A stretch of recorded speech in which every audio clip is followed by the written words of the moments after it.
হাতে মাখা মৌরলা মাছের চচ্চড়ি হলে এই গরমে কি বলবো, দারুণ লাগে। আপনাদের কেমন লাগে অবশ্যই জানাবেন।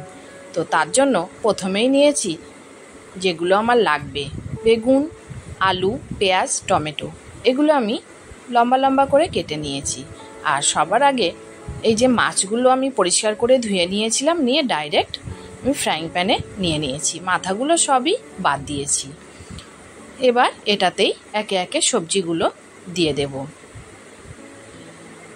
এটা আমার মনে হয় প্রত্যেকের ভালো লাগে, আর ছোট মাছ খাওয়া ভীষণ ভালো।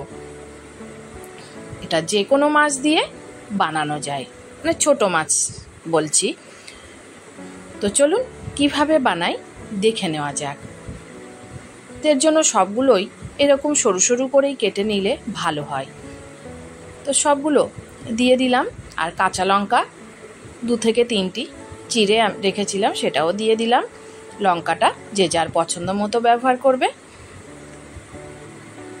এবার আমি এতে পরিমাণ মতো লবণ দিয়ে দিচ্ছি।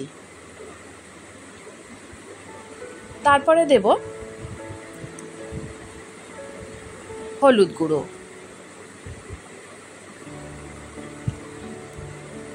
এবার দেব কাঁচা সর্ষের তেল। আমার তো এটা দিয়েই সব ভাত খাওয়া হয়ে যায়। সর্ষের তেলও দিলাম পরিমাণ মতো, দিয়ে এবার এটাকে খুব ভালো করে হাতে মেখে নেব। এই হাতে মাখার যে স্বাদ, সেটা কিন্তু খুন্তিতে নেড়ে অন্য কিছুতে হয় না, আসেই না।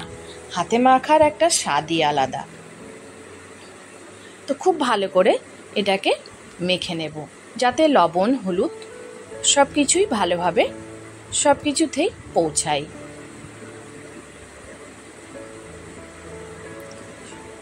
সব ভালো করে মেখে নিয়ে তারপরে সেট করে দিলাম।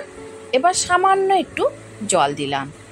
এখানে 1/2 কাপ পরিমাণে জল দিয়েছি, চায়ের কাপের।